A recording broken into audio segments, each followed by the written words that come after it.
peut-être une question à deux volets. En quoi disons, ça peut aider ou ennuyer une équipe qui voudrait jouer, par exemple, à 5 défenseurs avec 2 latéraux qui montent et descendent? Et même question, je vous dirais, quelles pourraient être les complexités ou même les avantages de jouer à partir de l'arrière du gardien lorsqu'on veut monter une attaque sur un petit terrain comme ça? Merci beaucoup. Moi, je vois aucun problème dans les deux cas. J'ai joué au Camp Nou, terrain grand.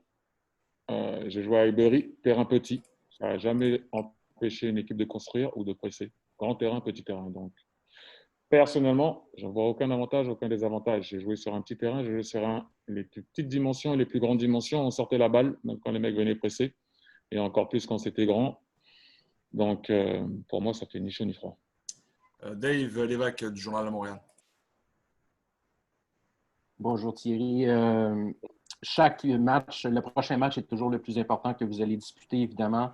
Mais en ayant 2 matchs très rapprochés, un demain et un autre déjà mardi, est-ce que vous êtes dans l'obligation de prioriser un des 2 matchs ou vous devez accorder exactement la même importance aux 2 matchs? Je sais que c'est une question un peu bête, mais… Non, pas du tout. C'est légitime, mais on s'est déjà retrouvé dans cette situation. Des séries de 5 matchs, des séries de 6 matchs, aller à l'ouest, revenir à l'est. Non, il n'y a pas de pensée là pour penser à mardi. Il y a penser à prendre les points. Donc, non, c'est tout à fait légitime de poser cette question, mais on essaye de prendre des points le plus rapidement possible. Michel Lamarche, de la presse canadienne.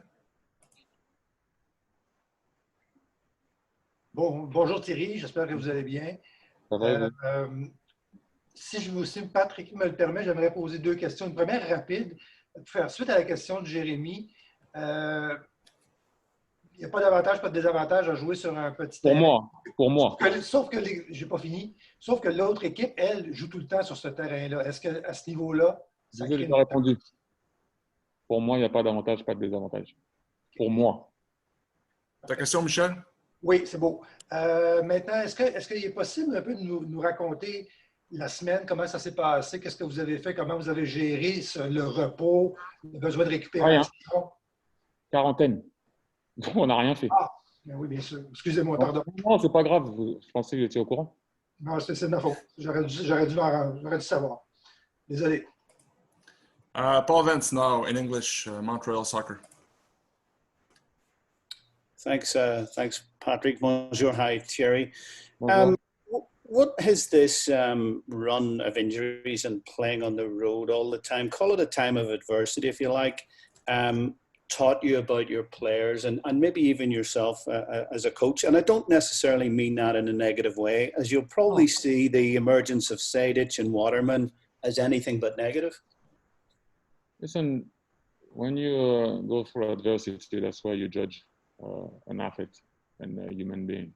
It's easy when everything comes easy, but you judge the success of someone when you have to encounter problems. And so right now, that's what we're dealing with. Again, I'm stating facts. I did state facts. You're stating facts, not excuses. And it doesn't mean that you need to go in the game defeated, right? And so that's what we're trying to do. Amar is responding well. We got Ron back. Bojan is another player also. Let's put that into the bracket, because when he plays with the way he's playing at the minute, we're a different team. Let's all be honest. Amar also obviously is doing what he's doing, like I just said before. Joel responded well of obviously Louis being out. Jorge Corrales, let's not forget, played some good games for us in Columbus the other day against Miami. He played some good games. So you have to give them credit for that. But I want to also credit Bojan, because a lot of people were asking questions about him. And I think he has answered a lot of questions recently. And when he plays the way he's playing at the minute, we're a different team. You saw when he turns and he goes forward and he shoots. And so there's a lot of positivity recently. Obviously, it's difficult to state them sometimes when you end up losing the game. But the way the team is right now through adversity, and again, we're not the only team in the MLS that has to go through that. But we're trying to adapt, adjust, and win ball games, which is not easy all the time, as you know, but we're going to try to have to Herb Zukowski. To beat New York City FC. No worries. Tu avais terminé? D'accord, excuse-moi. La prochaine question, Herb Zukowski from The Gazette. Thanks, Pat. Hello, Thierry. Nice to Hello. see you again. Thanks for your time. The last time the team had a break like this, it wasn't playing particularly well. You came out against Chicago, and I thought the team was a little more inspired that night.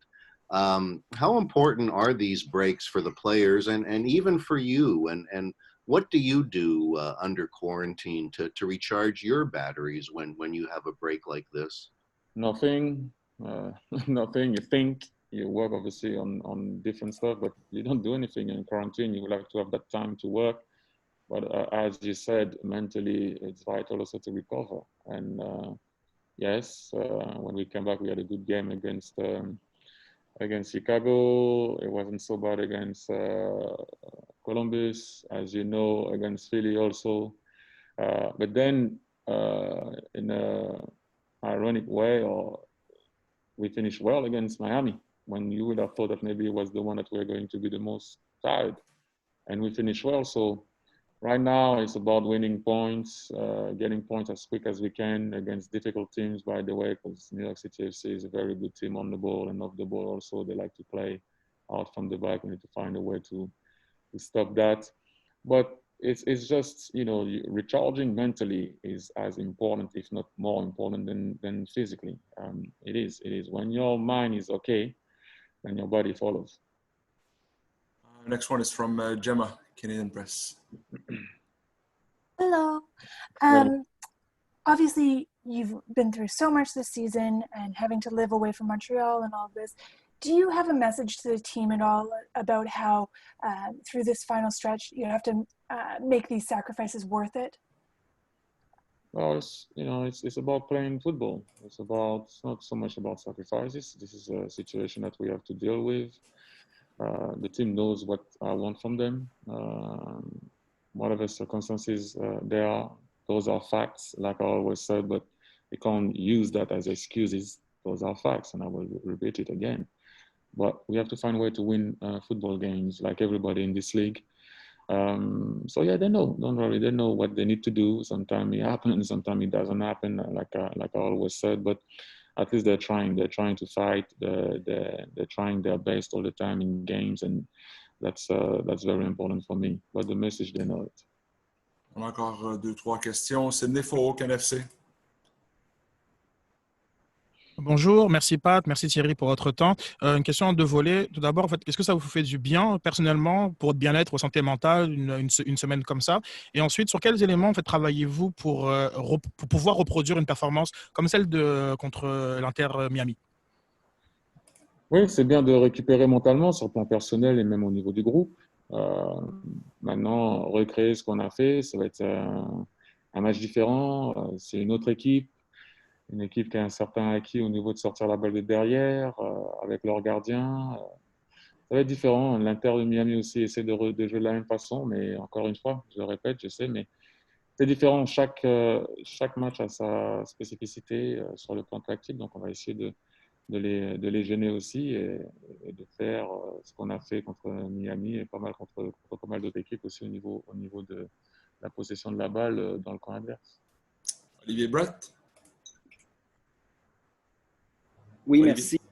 Oui, merci beaucoup, Patrick. Merci, Thierry. Juste peut-être pour bien comprendre la réponse à la question de Michel tout à l'heure, Thierry, je comprends que ce n'était pas possible de rassembler l'équipe. Il n'y a pas eu d'entraînement cette semaine, mais est-ce qu'il y a vraiment eu une volonté de créer une coupure complète avec les joueurs ou est-ce qu'il y a eu des échanges via, je ne sais pas, vidéo, par appel pour faire certains points? Non, il n'y a rien eu. Il y a juste, comme je vous l'ai dit avant de partir, des joueurs qui devaient rester pour se faire soigner ici parce que c'est pas possible de le faire à Montréal et des joueurs qui avaient besoin de s'entraîner un peu plus sont restés aussi parce que c'est pas possible de le faire à Montréal. Donc voilà, tout simplement. Et après, c'était important de couper. Et puis une dernière, Jérémy Filosa avec une dernière question. J'en aurais 2 si jamais c'est possible. Je vais commencer avec la première. Ce matin, vous avez-tu trouvé qu'il y avait foule à l'entraînement? Je crois avoir compté 24 joueurs, assez incroyable. Il y a quelques joueurs qui effectuent peut-être des retours. Je pense à Steven Sabah, je pense à Orgy et tout ça, peut-être Emmanuel aussi. Y a-t-il des joueurs là-dedans sur lesquels vous pensez pouvoir compter au cours des prochains jours? Je sais que ça fait un bout de temps qu'ils n'ont pas joué. Ou est-ce qu'il faut vraiment y aller tranquillement et peut-être se croiser les doigts que d'ici la fin de la semaine, là, ça pourrait donner quelque chose? Ouais, déjà l'entraînement il est cet après-midi, donc on verra l'évolution des choses. Depuis que je suis ici, j'attends de voir l'entraînement et passer l'entraînement en espérant que personne se blesse avant l'entraînement et surtout après.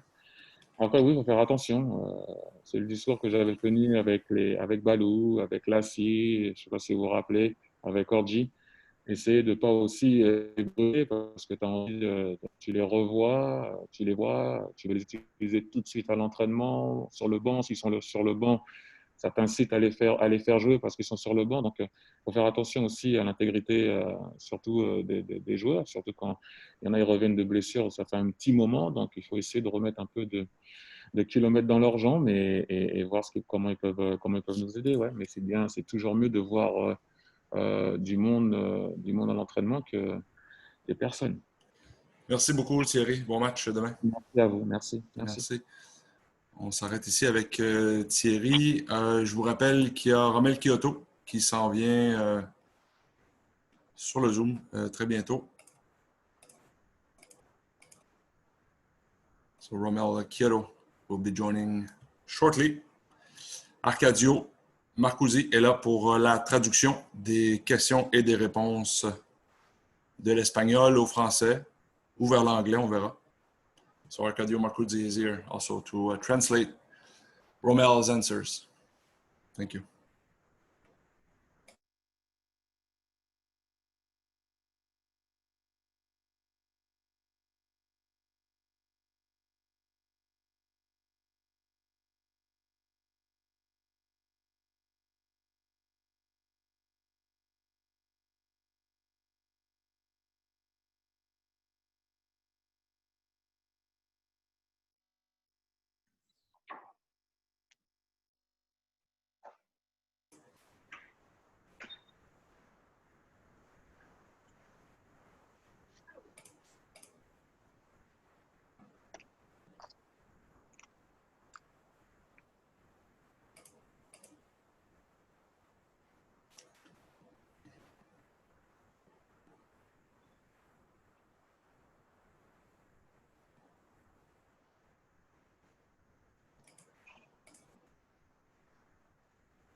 Hi, Romel.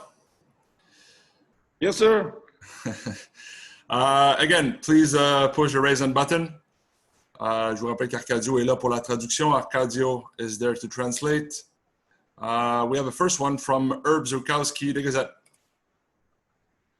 Thanks, Pat. Nice to see you, Ramel. Thanks for your time. The team has 4 games left. Obviously, the team wants to win all of those games. I understand that, but realistically, with 12 potential points out there to be had, have you thought ahead as to how many points this team requires to make the playoffs? Thank you. Arcadio? Sí, la pregunta, Romel, es que quedan 4 partidos a la temporada. Obviamente ustedes tienen como objetivo de ganar todo, pero bueno, de manera realista, ¿cuántos puntos tú crees que necesitan para entrar a los playoffs? I think we need all the points because that's the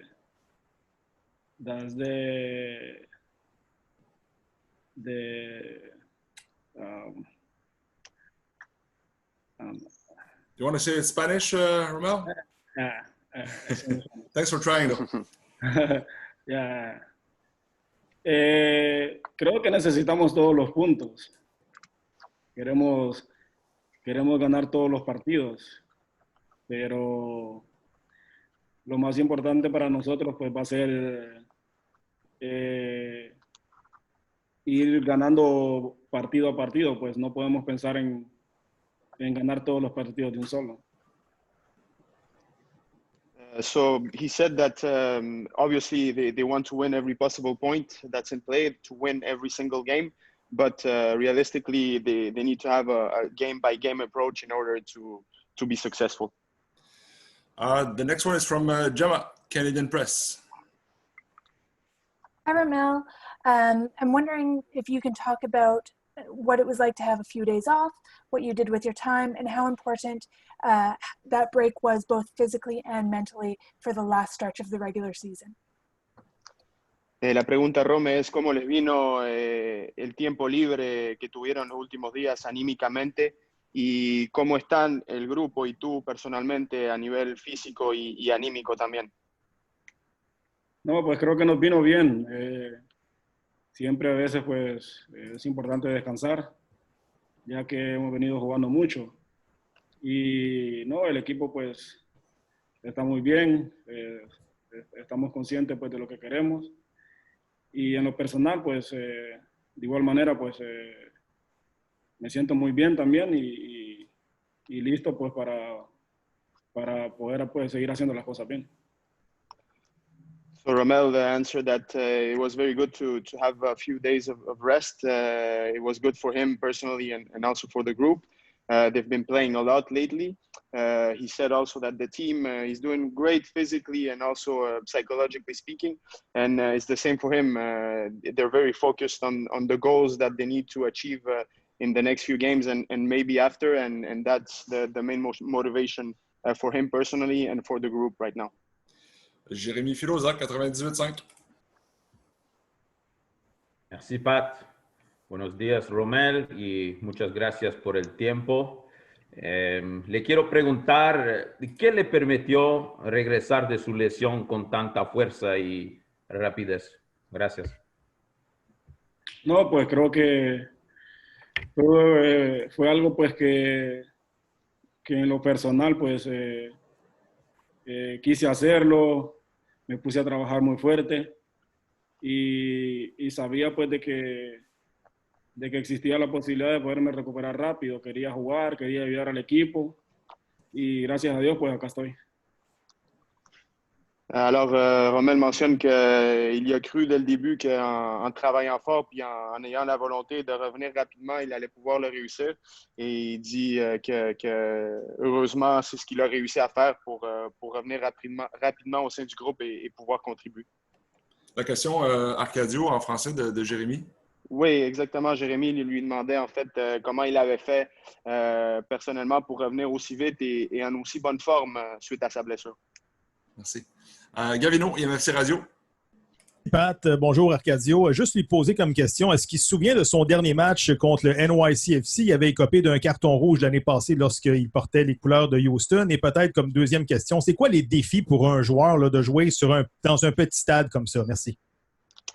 La primera pregunta, Rome, es si recuerdas tu último partido contra NYCFC cuando jugabas para Houston, un partido en el cual creo que obtuviste una tarjeta roja. Y la otra pregunta es, ¿cuál es el principal desafío de jugar en una cancha tan estrecha? Bueno, creo que esas son cosas del pasado, esas son cosas pues, de las cuales uno aprende.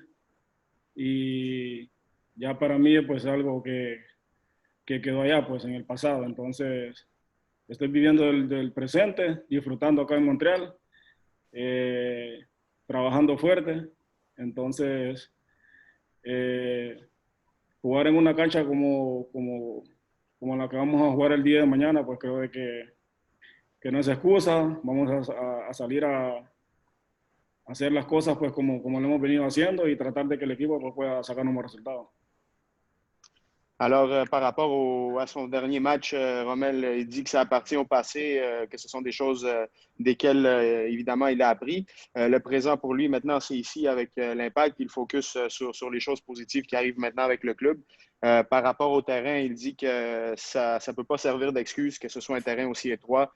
L'Impact doit sortir demain, faire son plan de match, respecter le plan de match et faire les choses qu'ils ont à faire pour obtenir un résultat face à NYCFC.